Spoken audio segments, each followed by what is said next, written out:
오늘 말씀 시편 107편 1절에서 22절입니다. 그래서 문단 구분을 좀 하자면 1절에서 이제 9절은 우리를 구원하시고 바른 길로 인도하시는 하나님이시다. 이렇게 전체적으로 전 좀 크게 정리를 했어요. 1절부터 9절은 하나님께서 우리를 채워주시고 구원해 주시는 하나님이시다. 그래서 우리가 믿어야 될 하나님은 우리의 인생의 모든 고통과 고난과 결핍을 채워주실 수 있으신 분이시다. 근데 제가 여기서 말하시는 건 채워주실 수 있으신 분이지 자동적으로 무조건 채워주시는 분은 아니세요. 그 왜 그럴까요? 그 이유가 10절부터 나옵니다. 10절부터 21절은 굉장히 특이한 구조를 가지고 있어요. 전체적으로는 고통의 원인과 해결책은 하나님께 달려있다. 근데 봐봐요. 10절, 11절에 보면 사람이 흑암과 사망의 그늘에 앉으며 곰과 쇠사슬에 매임은 뭐 때문이라고 돼 있어요?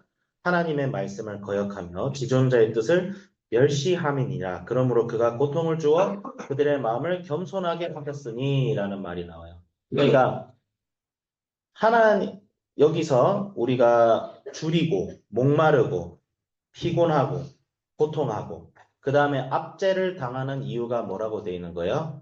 죄 때문이다. 죄 때문이다. 물론 인생의 모든 일이 그렇진 않습니다. 고통에는 두 가지 이유 때문에 우리는 인생의 고난을 당해요. 첫 번째는, 사실은 첫 번째는 죄를 지어서가 아니라 하나님께서 우리를 연단시키기 위해서 고통을 주실 때가 있어요. 예. 그래서 사람이 고난을 당한다고 해서 함부로 정죄하고 그 사람이 막 죄 지었다고 뭐라 하면 안 돼. 설사 그 사람이 죄를 지었다 해도 우리가 그걸 함부로 판단하면 안 되죠. 그래서 욥의 세 친구는 그래서 나쁜 거예요. 욥이 죄 때문에 고난을 당하든 그렇지 않든 우리가 할 수 있는 것은 욥을 위해서 기도하고 뭐 정말 욥이 죄를 지었는지를 확인하지 않는 이상 그래 함부로 정죄하면 안 되겠죠.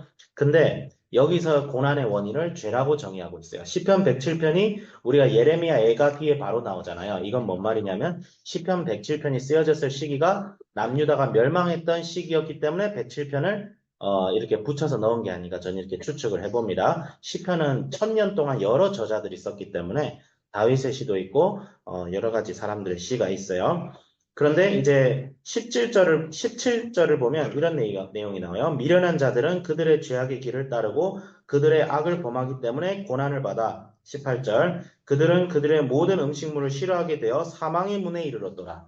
그래서 되게 희한한 게 10절부터 16절의 내용과 17절부터 21절의 내용이 반복되고 있어요. 내용이 반복되고 있어요. 어떤 패턴이냐면 고난, 죄악, 회개, 회복. 그리고 하나님을 찬양해요. 그러니까 내가 죄를 지어서 하나님께, 고난을 받고 있어. 그래서 회개했더니 하나님께서 나를 고쳐주셨어. 하나님을 찬양하자. 이런 내용이 10절, 16절, 17절, 22절 반복되고 있어요. 이게 문학적 기법입니다. 우리 노래할 때 같은 내용을 다른 말로 반복하잖아. 나는 너를 사랑했어. 나는 너를 그리워했어. 나는 너를 갈망했어. 막 이렇게 똑같은 내용을 다른 언어와 구조를 통해서 반복한다는 것은 이것이 매우 중요하다. 지금 이 시편의 저자는 똑같은 내용은 똑같은 내용을 다른 말로 반복함으로써 우리에게 이 사실을 엄청나게 주지시키고 있어요. 우리가 고난을 당하고 우리가 어려워할 때에 우리는 우리를 어렵게 하는 표면적 이유에 집중하지 말고 이 모든 것을 하나님께서 허락하셨고 하나님께서 허용하셨기 때문에 내가 고난을 당한다는 사실을 먼저 인지하고 그러면 왜 하나님께서 나에게 이런 어려운 상황을 겪도록 하셨는지를 생각해 봐야 돼요. 그게 예수 그리스도의 시선을 가지고 이 세상을 바라보고 내 인생을 바라보는 자의 모습이야. 그게 바로 그리스도인이고 하나님의 백성의 특권입니다. 많은 사람들은 어려움이 닥칠 때 문제를 자꾸 바라봐요. 문제. 그러니까 문제를 바라봐야 돼요. 당연하지만 우리는 이성적인 존재이기 때문에 문제를 바라봐야 돼요. 하지만 우리가 항상 모든 것을 생각할 때 기본 베이스는 뭐예요? 하나님은 전능하시고 하나님은 선하시고 전능하신 분이신데 왜 내 인생에 이런 문제가 닥칠까를 보면 우리가 하나님을 의식하면서 문제를 봐야 돼요. 그게 세상 사람들과 그리스도인들의 차이예요. 그렇기 때문에 그리스도인들은 그렇기 때문에 그리스도인들은 남 탓을 하지 않습니다. 나에게 고난을 주는 어떤 상대방이 있다고 해서 그 사람 탓만 하지 않아요. 본질이 어디에 있느냐. 하나님께서 나에게 연단을 주시는구나. 그래서 내가 죄를 지었기 때문이 아니라 하나님께서 나를 연단해 주시기 때문에 이 고난이 나에게 왔구나 하는 사람은 오히려 긍정적이에요. 그런 고난 속에서도. 오히려 고난 속에서도 기쁨과 희락을 느끼고 그 고난을 능히 이길 수 있는 길을 하나님께서 주세요. 네. 저도 그런 고난을 경험해 본 적이 살짝 있죠. 그랬을 때 처음엔 화가 나죠. 분노하죠. 나에게 고난을 준 그 대상을 때려 죽이고 싶죠. 근데 그래서 하나님께 기도하면서 탄식으로 기도할 때 하나님께서 안식을 주시고 또 나중에는 그 문제가 해결돼서 그 고난을 당하기 이전보다 그 이유가 더 좋게 만들어줘요. 하나님의 복 주심이 사실은 고난을 통해서 주세요. 하나님께서는 우리에게 복을 주실 때 고난을 통해서 주십니다. 이게 굉장히 희한해요.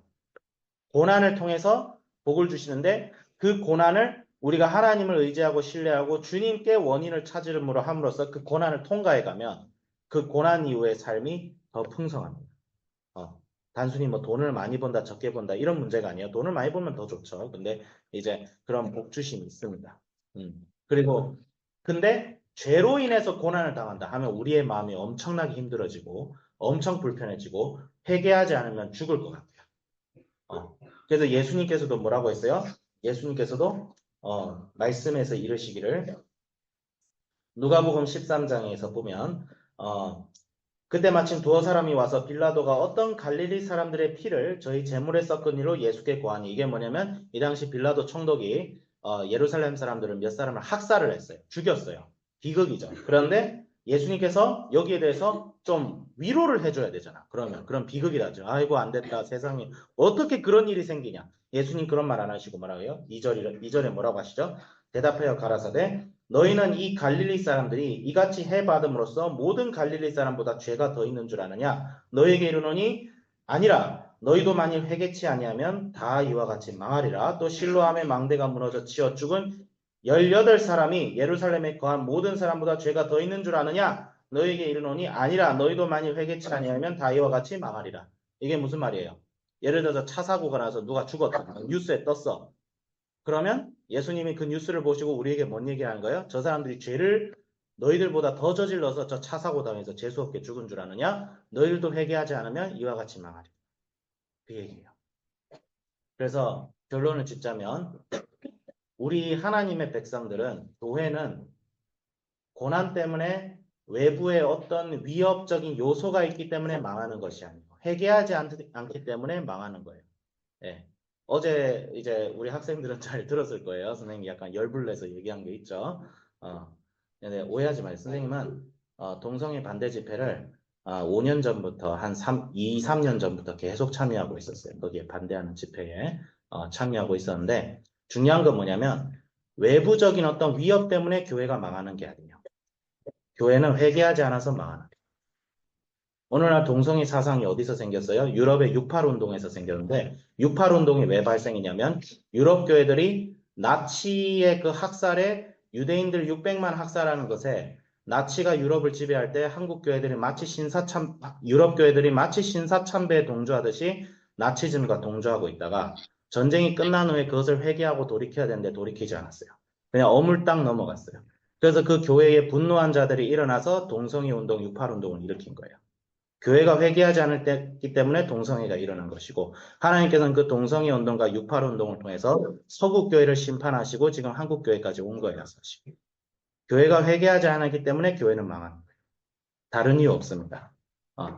그래서 오늘날 교회가 회개하지 않으면 200만이 모이든 300만이 모이든 400만이 모이든 하나님께서는 교회를 여전히 심판하세요. 교회가 회개할 때까지. 교회가 회개할 때까지. 그럼 회개는 누가 해야 돼요? 회개는 위에 있는 사람부터 해야 돼요, 사실. 오늘 우리 학교에서 하나님 앞에 어떤 문제가 있을 때 하나님 앞에서 회개하면 자신은 누가 먼저 돌아봐야 돼요? 저부터 돌아봐야지. 여기 이 예배 가운데 있는 사람들 중에. 부모가 회개하지 않으면 어떻게 자녀가 회개할 수 있겠으며, 교감이 회개하지 않으면 어떻게 교사가 회개할 수 있겠으며, 교사가 회개하지 않으면 어떻게 학생들이 회개할 수 있겠어요? 높은 사람들부터 회개해야. 그건 너무나 당연해요. 제 의견이 아니고 말씀이 자꾸 얘기해주고 있어요. 유다 왕들이 회개하지 않고 타락하니까 백성들도 같이 타락하죠. 북이스라엘은 더하죠. 여로보암이 단추 한번 잘못 끼웠더니 북이스라엘 200년 역사가 완전 저주로 물들어 있었어요. 회개하지 않아요. 회개해야 돼요. 교회가 회개하지 않으면, 교회가 돌이키지 않으면, 한국교회가 신사참배를 통해서 회개하지 않고 분열됐을 때, 사실 한국교회는 촛불이 떠나갔는데, 김중곤 목사님과 그 선교단체와 CCC 때문에 사실 한국교회가 살아난 거예요. 교회가 회개하지 않으니까. 근데 하나님께서 교회에 자비를 베푸셔서, 교회 밖에서 부흥을 일으키셔서 교회를 회복시키신 거예요.